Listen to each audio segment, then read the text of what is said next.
بڑا بنتا ہے.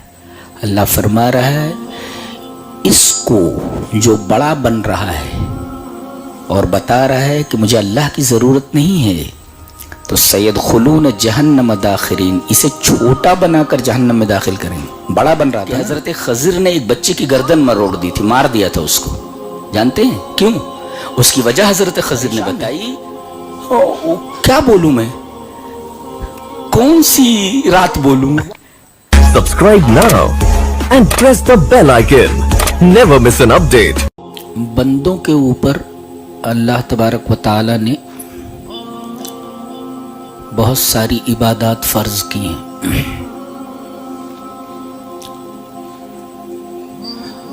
نماز ہے، روزہ ہے، حج ہے، زکوٰۃ ہے، صدقہ و خیرات ہے.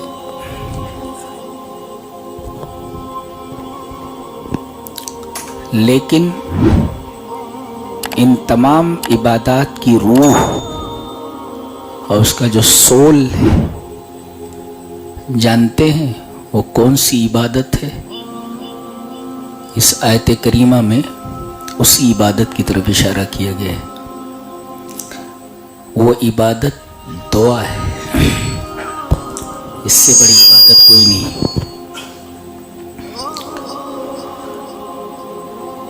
اللہ نے فرمایا تمہارا رب یہ کہتا ہے وقال ربکم ادعونی استجب لکم، تم مجھ سے دعا کرو میں تمہاری دعا قبول کرتا ہوں. ان الذین یستکبرون عن عبادتی، جو میری عبادت سے تکبر کرتے ہیں. عبادت سے تکبر کرنے کا کیا مطلب ہے؟ تکبر مانے بڑا بننا، یعنی وہ یہ بتانا چاہتا ہے کہ انہ غنی عن اللہ، وہ اللہ سے بے نیاز ہے، اسے اللہ کی ضرورت نہیں. یہ ہے بڑا بننا. کوئی یہ کہہ دے کہ مجھے اللہ کی ضرورت نہیں ہے، لست محتاجن الیہ، میں اس کا محتاج نہیں، یہ بڑا بننا ہے. تو بڑا کون بنتا ہے؟ جو اللہ کا محتاج اپنے آپ کو ظاہر نہیں کرتا. بالفاظ دیگر وہ آدمی جو دعا نہیں مانگتا، دعا نہیں کرتا، وہ اپنے قول سے اور اپنے عمل سے اور اپنے حال سے بلسان الحال یا بلسان المقال یہ ظاہر کرتا ہے کہ مجھے اللہ کی ضرورت نہیں ہے. انہ غنی عن اللہ، اللہ سے بے نیاز ہے. وَلَسْتُ مُحْتَاجًا إِلَيْهِ، میں اللہ کا محتاج نہیں ہوں. یہ بتانا چاہ رہا ہے. جو دعا نہیں مانگتا وہ یہ ظاہر کرنا چاہتا ہے، بڑا بنتا ہے. اللہ فرما رہا ہے اس کو جو بڑا بن رہا ہے اور بتا رہا ہے کہ مجھے اللہ کی ضرورت نہیں ہے، تو سیدخلون جہنم داخرین، اسے چھوٹا بنا کر جہنم میں داخل کریں. بڑا بن رہا تھا نا، تو بڑے کو چھوٹا کر دیا گیا ہے، ذلیل کر دیا گیا ہے. اور ایک نقطہ یہ بھی ملا کہ اللہ نے فرمایا کہ جو لوگ میری عبادت سے تکبر کرتے ہیں وہ ذلیل ہو کر کے، چھوٹے بنا کر کے جہنم میں ڈالے جائیں گے. گویا دعا نہ مانگنا یہ جہنم میں جانے کا سبب ہے. بات یہ معلوم ہوئی. اور یہاں کہا گیا کہ مجھ سے دعا کرو، پھر کہا جا رہا ہے ان الذین یستکبرون عن عبادتی، جو لوگ میری عبادت سے تکبر کرتے. اس کا مطلب دعا عین عبادت ہے. اور اس کی تفسیر نبی کریم صلی اللہ علیہ وسلم نے خود فرمائی ہے. وعن النعمان بن بشیر رضی اللہ تعالی عنہ قال النبی صلی اللہ علیہ وسلم الدعاء هو العبادہ، دعا ہی عبادت ہے. یہ دیکھیں آپ، دعا ہی عبادت ہے. اگر آدمی اللہ سے دعا نہیں مانگتا تو سمجھو عبادت ہی نہیں کرتا ہے. ایک بہت پیارا واقعہ آپ کے سامنے اور ہماری ماؤں بہنوں کے سامنے، بالکل سانس روک کر سنیے ایک دم. फिरौन की बीवी हैं, आसिया बिन्त मुजाहिम, महलों में रहने वाली रानी, बहुत पावरफुल लेडी। जानते हैं जब ये ईमान लाइन तो फिरौन इनसे बहुत ज्यादा नाराज हुआ और कहा कि अपने ईमान को तर्क कर दे वरना बहुत बुरी सजा दूंगा। बाज़ मुफस्सिरीन ने लिखा है कि सजा इस तरह दी उसने, औरत वैसे भी नाजुक होती है, उनको धूप में लिटा करके उनके हाथों में कील ठोंक दी गई और पैरों में कील ठोंक दी गई। जानते हैं उस वक्त उन्होंने क्या कहा? अल्लाह ने सूरह तहरीम के आखिर में उनकी वो बात जो अल्लाह से हुई है वो बात नकल फरमाई है। खुद रब ने फरमाया, इद क़ालत रब्बि इब्नि ली इंदक बैतन फिल जन्नति वनज्जिनी मिन फिरऔन व अमलिही वनज्जिनी मिनल क़ौमिज़ ज़ालिमीन। दुआ कर रही हूँ, इद क़ालत रब्बि इब्नि ली इंदक। दुआ देख, खामोश होकर एकदम बैठिए, एकदम हिलिए भी नहीं, दुआ की तशरीह कर रहा हूँ। रब्बि इब्नि ली इंदक बैतन, मेरे रब तू मेरे लिए अपने पास एक घर बना। ये देखिए दुआ है। तो यहां किसी इबादत का अल्लाह ने जिक्र नहीं किया। देखिए वो नमाज भी पढ़ती होंगी, रोजा भी रखती हूँ, सदको खैरात भी करती हैं, तमाम इबादतों को अंजाम देती थी, लेकिन पूरे बयान में आप देख लीजिए उनकी किसी इबादत का जिक्र नहीं है सिवाय दुआ के। जी ये दुआ खाली है, नमाज का जिक्र नहीं किया गया, सदक़े का जिक्र नहीं किया गया, रोजे का जिक्र नहीं किया गया। अल्लाह तबारक व तआला ने इस लेडी की सिर्फ एक इबादत को जिक्र किया है, दुआ है। इज़ क़ालत रब्बि इब्नि ली इंदक बैतन, ऐ मेरे रब तू बना मेरे लिए एक घर। तू बना बोले तो ये नहीं कह रही है कि बनवा दे, तू बना दे। उनको मालूम है कि दुनिया में कोई बिल्डर और कोई भी बनाने वाला इंजीनियर कोई घर बनाता है तो कोई ना कोई इल्लत और कोई ना कोई कमी रहती है। इंजीनियर में खुद कमी है, इंसान में खुद कमी है, तो वो जो चीज बनाएगा उसके अंदर कमी रहेगी। नाकिस से नाकिस ही चीज वजूद में आती है। इसी वजह से आप देखेंगे कि अल्लाह कामिल है, लिहाजा उसकी हर चीज कामिल होती है, उसकी हर तख्लीक कामिल है। इसलिए कि वो कामिल है तो उसकी हर चीज कामिल है, और इंसान नाकिस है, लिहाजा वो जो कुछ भी करता है नाकिस है। अब बोलूं, हमारी जितनी भी इबादतें होती हैं नाकिस हैं, वो हमारे रोजे नाकिस हैं। तभी तो कहा जा रहा है कि हर आदमी सदक़तुल फित्र दे। क्यों भाई? वो जो भीख मांगता है उसको भी सदक़तुल फित्र निकालना है। सदक़तुल फित्र का मतलब यह है कि तेरे रोजों के अंदर जो कमी थी, इस सदक़तुल फित्र से अल्लाह तबारक व तआला उसे पूरी कर देगा। देखो रोजे रखे उसने, लेकिन इस इबादत में नक्स है। आलिम से भी कहा जा रहा है सदक़तुल फित्र निकाल, जाहिल से भी कहा जा रहा है कि सदक़तुल फित्र निकाल, बच्चा पैदा हुआ है उस दिन उसके बारे में भी कहा जा रहा है इसकी तरफ से भी निकाल दे, नौकर है उसकी तरफ से भी निकाल दे, फकीर से भी कहा जा रहा है कि तू भी निकाल दे। आलिम, जाहिल, आबिद, जाहिद, मुतहज्जिद, सबसे कहा जा रहा है कि तू सदक़तुल फित्र निकाल। क्यों? इसलिए कि तेरी इस इबादत के अंदर कमी है। कितनी भी अच्छी तरीके से तू रोजा रख, कमी है। उस मेयार का रोजा नहीं है तेरा जो मेयार मेरे नजदीक मतलूब है। लिहाजा इस कमी को तू सदक़तुल फित्र से दूर कर दे और सदक़तुल फित्र निकाल। वो तेरा सदक़तुल फित्र भी मैं देख रहा हूं कि कैसे निकाल रहा है तू। اور کہاں سے لیا ہے؟ چل اس کو بھی قبول کر لیتے ہیں. اور زندگی آدمی کی محدود ہے. اب دیکھو، اب اگر اسے لامحدود زندگی دے دی جائے تو کیا یہ لامحدود زندگی اس کی زندگی کی عبادتوں کا بدل ہے؟ سوال ہی پیدا نہیں ہوتا. آدمی کی زندگی لمیٹڈ ہے اور جنت کی جو نعمتیں ہیں وہ ان لمیٹڈ ہے. وہاں کی زندگی ان لمیٹڈ ہے. وہاں کبھی بڑھاپا نہیں ہے, وہاں کبھی موت نہیں ہے. تو ایک لمیٹڈ چیز کے بدلے میں ایک ان لمیٹڈ چیز دی جا رہی ہے. تو یہ اللہ تبارک و تعالیٰ ہی کا کرم ہے نا, ورنہ لمیٹڈ چیز ان لمیٹڈ کا بدل نہیں ہو سکتی. کہنے کا مطلب یہ, ہم جو کچھ عبادت کے نام پر کرتے ہیں, چونکہ ہم ناقص ہیں لہذا ہماری ہر ادا ناقص ہے, کمی ہے اس کے اندر. تو انجینئر بھی ناقص ہے لہذا بلڈنگ بناتا ہے ناقص. یہ کہہ رہی ہیں رب ابن لی, تو بنا میرے لیے کیا, بیتن, ایک گھر. رب ابن لی عندک بیتن فی الجنہ, یہ گھر کہاں بنانا ہے؟ یہ دنیا کے کسی پلاٹ پر نہیں بنانا ہے, جنت میں چاہیے.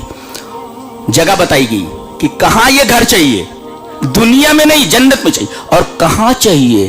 تیرے پاس چاہیے. اندک, پہلے اندکا کہا, رب ابن لی اندک بیتن, پہلے کہا تیرے پاس چاہیے, اور پھر گھر کہا, اور اس کے بعد فی الجنہ کہا.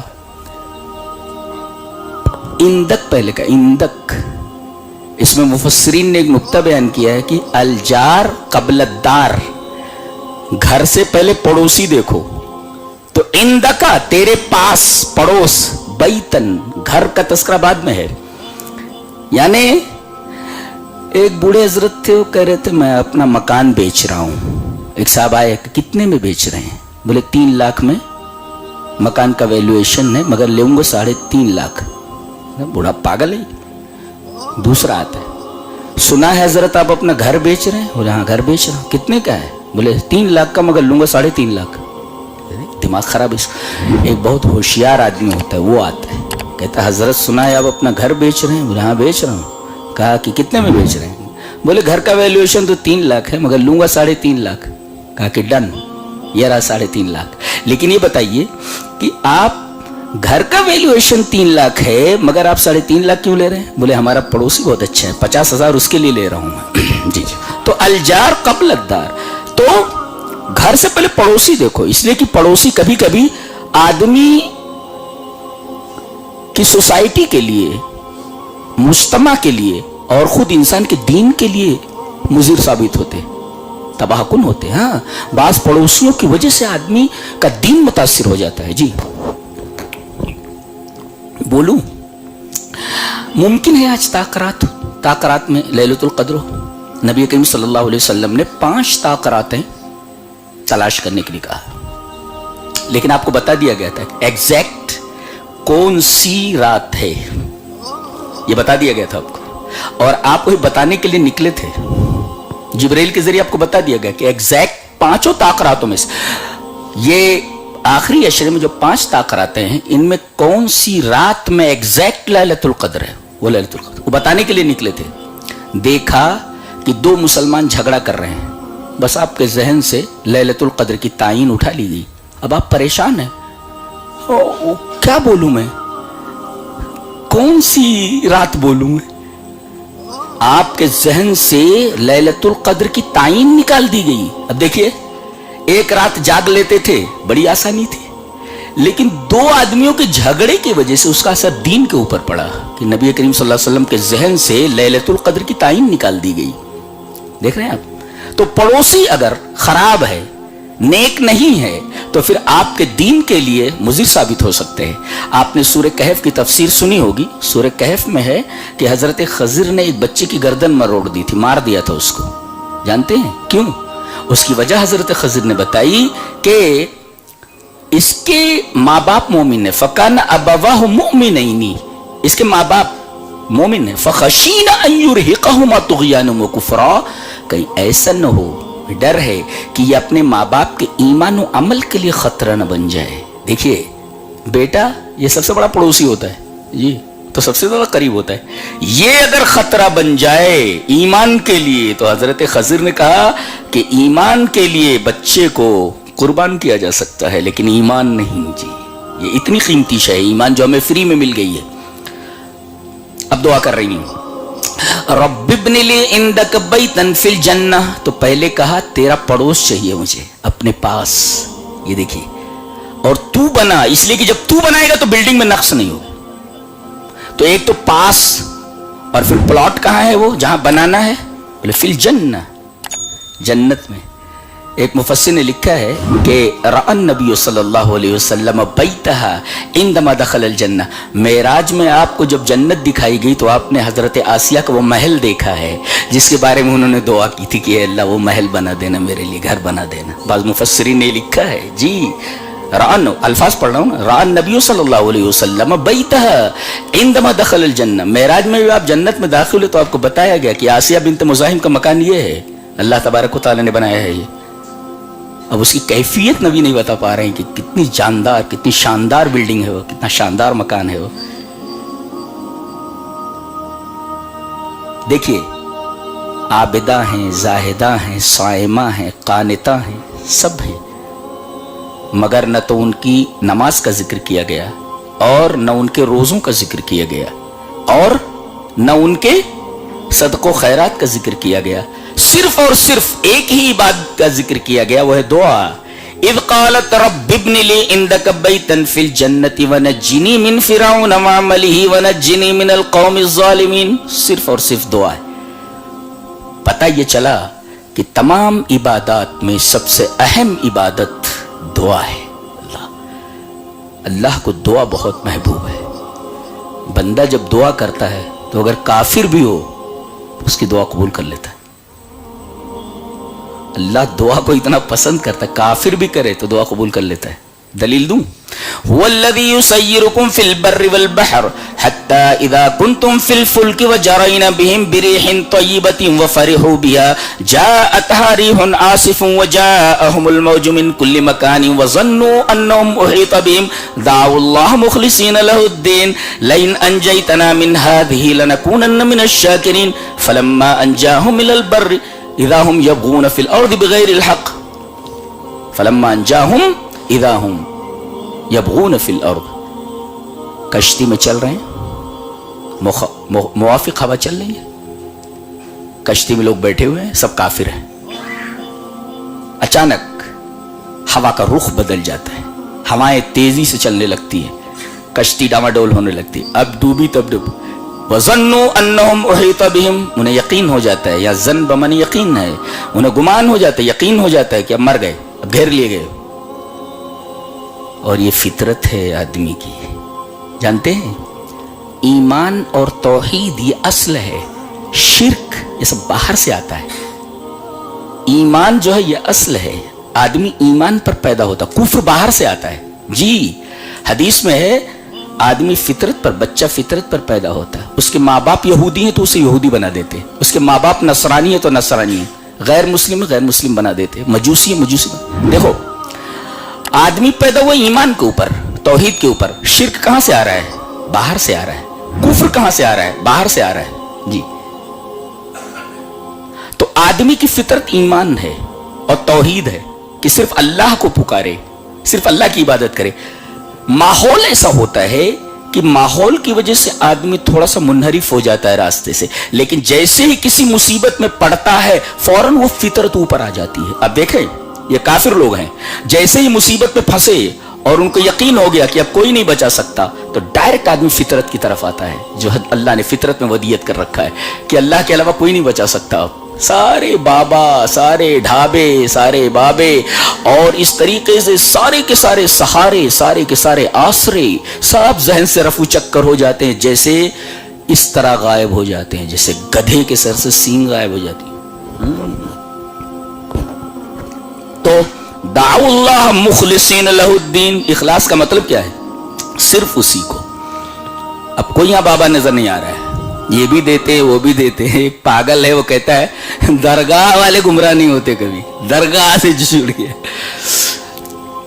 اللہ تبارک و تعالیٰ نے یہ نہیں کہا کہ کسی درگاہ والے یا کسی نبی کی اتباع کیجئے آپ، نہیں، نبی کے راستے کی اتباع کیجئے آپ. فَبِهُدَاهُ مُقْتَدِهْ. ہمارے ہاں شخصیت نہیں چلتی، ہمارے ہاں منہج چلتا ہے.